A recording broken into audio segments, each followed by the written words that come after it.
You've accumulated stories and scars and insights.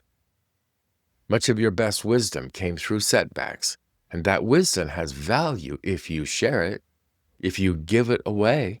Tell the stories. Share what failed, not just what worked. It gives others permission to learn without disguising missteps. Competitive professionals tend to hoard wisdom, while legacy professionals multiply it.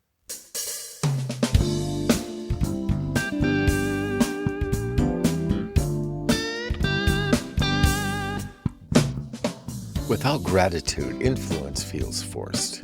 With it, influence becomes a natural overflow. Here's the rhythm of the gratitude-influence cycle. Gratitude leads to generosity. Generosity creates influence. Influence multiplies gratitude again.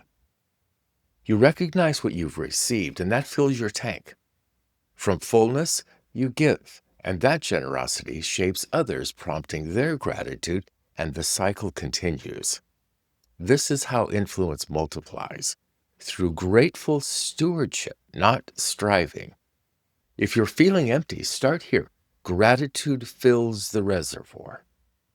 Influence flows from the overflow, not from depletion. Arrival thinking says, I must produce more. And legacy thinking says, I've received much. How do I steward it?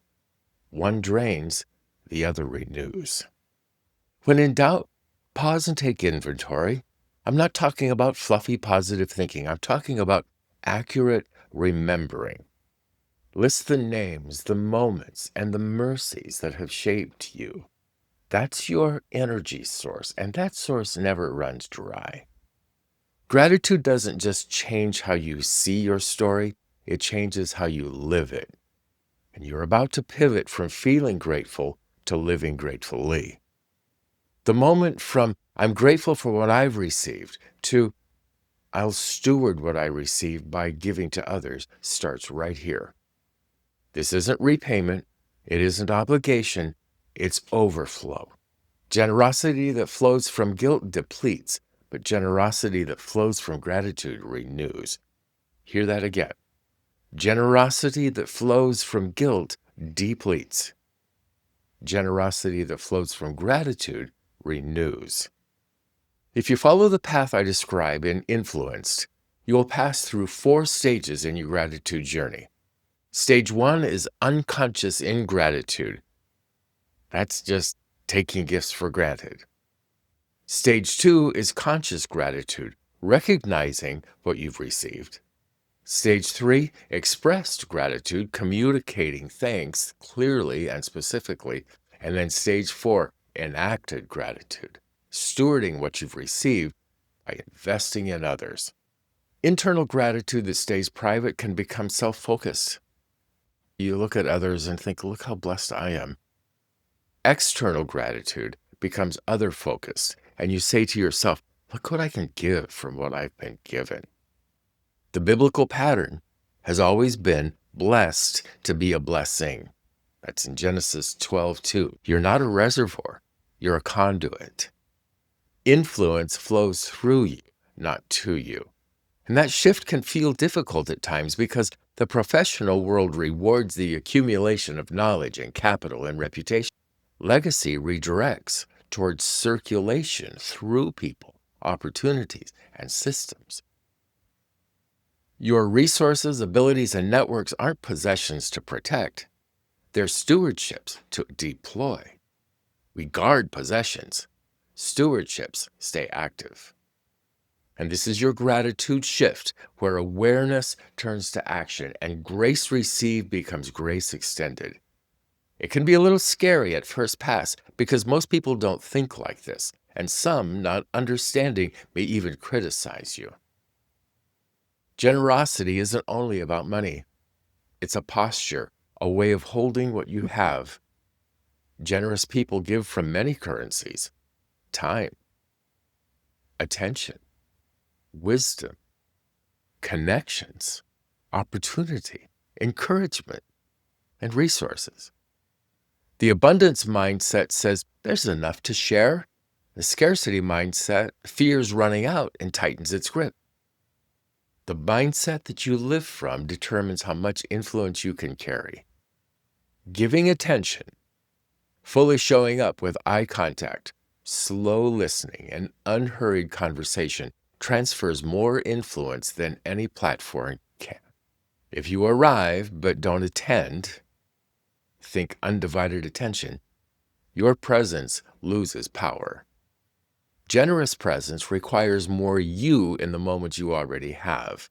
When it comes to relationship, get this, quality time comes wrapped in quantity time.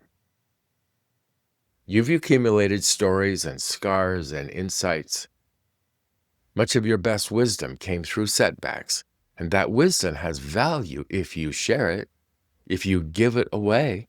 Tell the stories. Share what failed, not just what worked. It gives others permission to learn without disguising missteps. Competitive professionals tend to hoard wisdom, while legacy professionals multiply it. And writing and mentoring and teaching are all acts of wisdom generosity.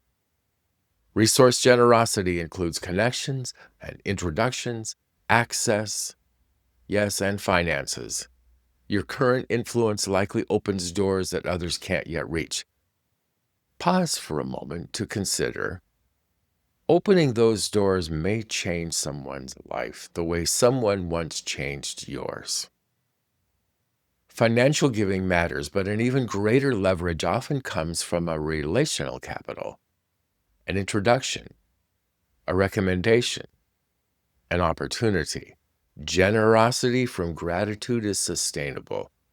Giving from duty depletes. Giving from abundance renews. And gratitude opens the fuel line. When you're generous with wisdom, time, or opportunity, people sense your motives. You're invested in their good, not your gain, and that trust opens influence faster than charisma ever could. People resist manipulation but lean toward genuine investment. They know the difference intuitively. Leaders who chase influence through image get followers for a time, but leaders who build influence through generosity gain partners for a lifetime. Legacy-level leaders find their influence amplified because their generosity communicates safety. People want to grow near people who don't use them as stepping stones. You hold influence today that you didn't have a few years ago.